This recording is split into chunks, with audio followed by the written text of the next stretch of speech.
Hello, and welcome to Planet Granite. Thank you for taking the time to view this bouldering orientation video. Let's begin by reviewing the inherent risks associated with bouldering. Climbing holds can spin or break at any time. All falls while bouldering will be ground falls. Climbers will fall while bouldering. Falls may result in injury. Injuries can be severe. And there are many other unforeseen risks involved in bouldering. Let's talk about the intended function and limitations of impact attenuating surfaces and padding. Planet Granite has designated bouldering areas outfitted with heavily padded flooring. There are also large movable pads that should be used if bouldering within a non-designated area, such as the rope climbing area.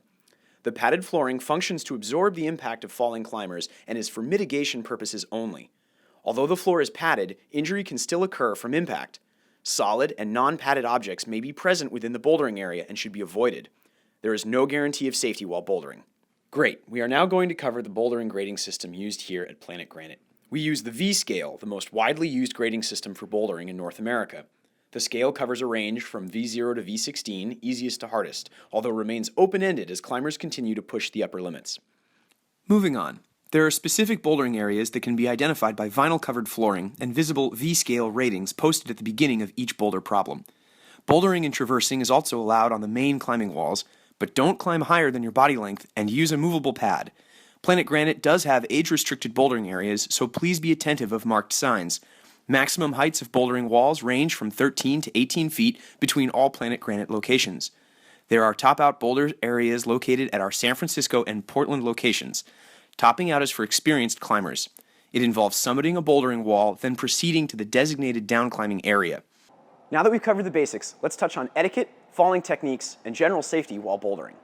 Before entering the facility, be sure you have read and fully understand the gym rules posted within the gym. Ask a staff member if any rule is unclear or if you need further clarification. Climbers should always be aware of their surroundings when entering a bouldering area or room, as falling climbers will not see you below them.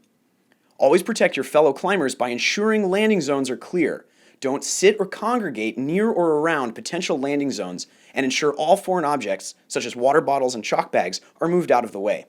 It is imperative to exercise spatial awareness within a bouldering area while climbing, spotting, or just spectating. As mentioned earlier, bouldering involves both inherent and unforeseen risks. Bouldering does not involve a harness or rope, so all falls are considered ground falls. Before beginning to climb, it is important to remember that climbers on the wall have the right of way. Planet Granite suggests not climbing above a height in which you are comfortable or capable from falling with proper technique. If you are new to bouldering, a general rule is not to climb higher than your body length and climb down from your height point in a controlled manner. We will cover the basics of falling in just a second.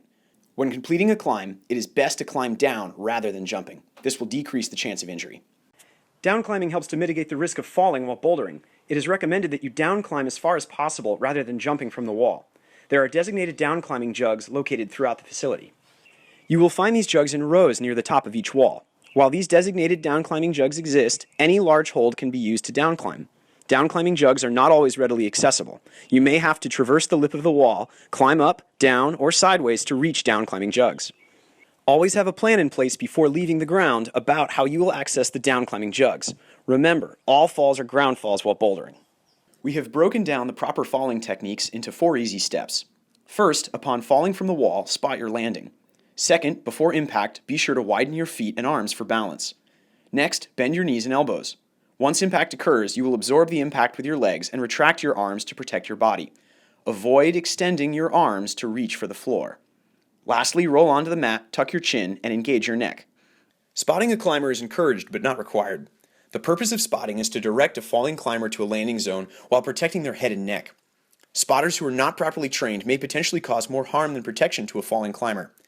There are hazards to spotters as well, including being kicked in the head, hand and finger injuries, and a risk of being fallen on by the climber. Spotters pose the risk of colliding with a falling climber. To avoid collisions, do not position yourself directly beneath the climber you are spotting, and maintain an athletic stance with bent elbows and knees. There is no guarantee of safety when a spotter is involved while bouldering. Though the main purpose of spotting is to minimize head and neck injury, there are some other instances when spotting may be appropriate. Examples of this are bouldering on a horizontal roof, overhead foot placements, or high heel hooks. Proper spotting technique involves positioning yourself behind the climber, but not directly underneath. Keep your thumbs toward your palms while hovering your hands close to the climber's hips, but not below. If the climber falls, do not attempt to catch the climber. Simply direct the falling climber from the hips to the mat. Prioritize protecting the head and neck.